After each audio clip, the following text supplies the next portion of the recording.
Hello, I'm Emily Wishall, certified rolfer and art of feminine presence coach at Wishall Wellness, Live in Alignment, talking to you about the muscle of the soul. And you might be thinking to yourself, Emily, what the heck? Muscle of the soul, what does that even mean? What muscle am I referring to? I'm referring to the psoas muscles. The psoas muscles are huge in regards to our structural support and foundation.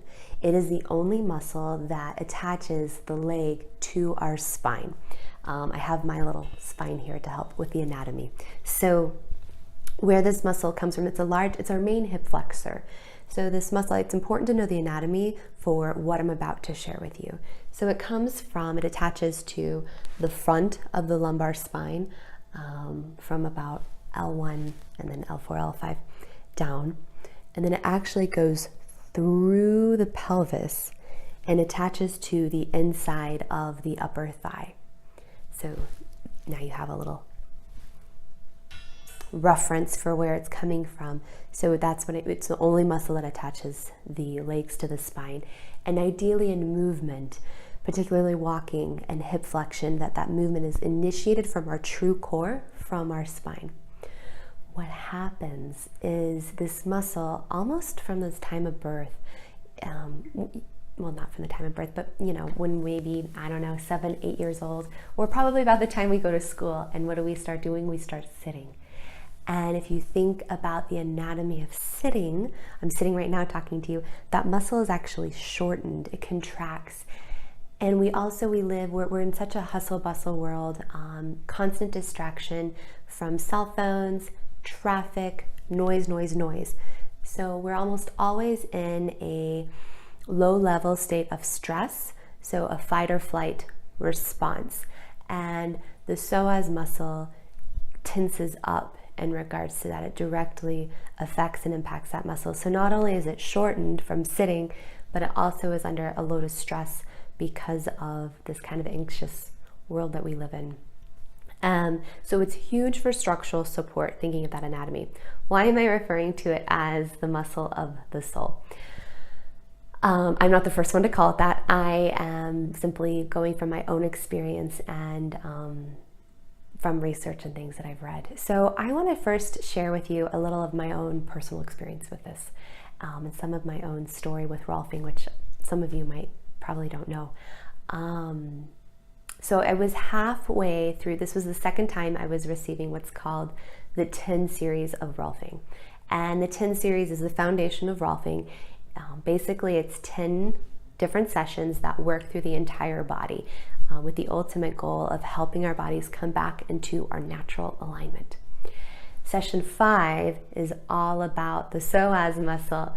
And so I had just received session 5 that day. And that evening, I was out on a walk by myself. And all of a sudden, I just had this moment of, whoa, walking feels really easy. It feels like I'm gliding. And I checked in and I noticed, wow, I was perfectly aligned.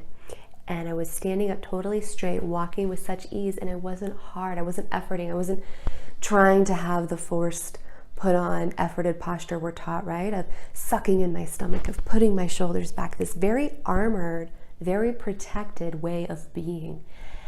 And at that time, I had actually an overwhelming amount of emotion come over me because I realized for the first time that my whole life I'd been pretending.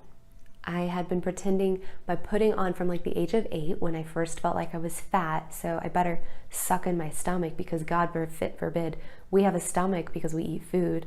So I started sucking in my stomach, and I remember being in class and having the teacher pride me on how upright I was sitting, right? So I got praise for this efforted little posture that I had as a little girl. And for me, it was my way of presenting myself to the world as I was good, I was put together, I was happy, when in all honesty, that wasn't at all true to what was happening inside and how I felt inside. And this was the first time that I felt physically and structurally how that impacted me. And my first sense of walking with a sense of openness expansiveness that still felt stable and supported and secure. And I felt like I had this sense that I could be vulnerable, I could show up as me because I had my own stability and security. So it was wild experiments. It was really, really profound moment for me personally of how this emotional piece and this way of being really showed up in my body and how I walked, how I stood, how I presented myself. And I was done. I realized I was always just pretending. So I realized in that moment I was done pretending. And I'm sharing this because it all correlates with the psoas muscles. That's the work that I just received that day. And when we walk, we have what's called contralateral motion. Don't get hung up on the word. It's just a fancy word for when our left leg swings, our right arm counteracts that swing. Why does that need to happen? That leg swing actually generates momentum that travels through the spine. If that's not counteracted with an arm swing, that actually then gets stuck and trapped, and that momentum, that energy turns into tension, into holding. So our psoas muscle is that muscle that helps with that leg swing. And what we tend to use and utilize more in walking and hip flexion is our quad and adductor muscles. And I don't want to go too in depth because that's not the point, but we that is one of their function. It's not their primary. Our psoas muscles, that is the primary thing, but we get shortened, we get busy, we get overwhelmed, we get stressed. And our kidney actually sits right behind the psoas muscles as well. And in Chinese medicine, this is a big source of a place of fear. So there's also a good amount of information you can find about the psoas muscle and relationship to fear. And when it's contracted and tight, we tend to be more reactive and can be more in a fear response. So that's just, I wanted to just share this information with you to hopefully provide an invitation to develop a relationship with your psoas muscles, because they're so neglected and ignored and not known about. And you know, you're like, well, okay, how do I actually find that in my body? Where is that? I mean, even something as simple as a standing lunge, right? With one leg bent, one leg behind you, making sure your pelvis is square. You can bring an arm ahead. Is going to give you a nice length. Another way to help if you're walking and curious about this, to play with this, is our toe hinge. That big toe, we have a direct correlation between that and engaging the psoas muscle. So how this might look in walking is, you know, when you walk, our heel strikes, we roll off, and then we push off the toe hinge. So maybe just paying a little bit more attention to the toe hinge when you're walking, which I find when I do that lengthens my stride, and I kind of find that gliding sensation again.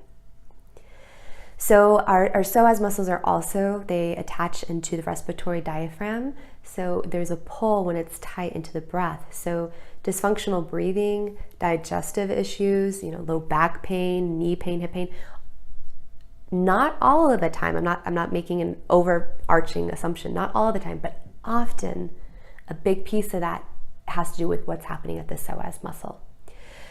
So I'm just inviting this inquiry of the importance of the psoas muscle for your structure, for our foundation, but also from a more spiritual, esoteric realm,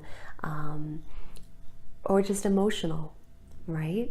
And like the story I shared for me of how it totally impacted my way of being and my sense of how I was showing up in the world that was totally not in integrity with how I felt.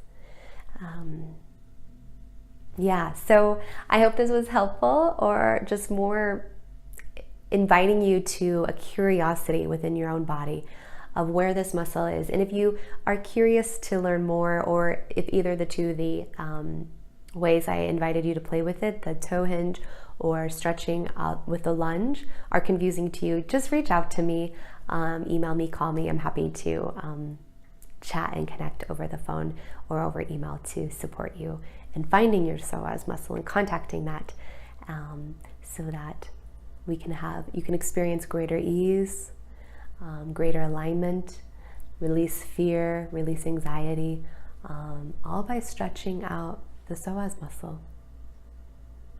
So I look forward to hearing your experience of this, and I hope you have a fabulous day, and enjoy experiencing your psoas muscles.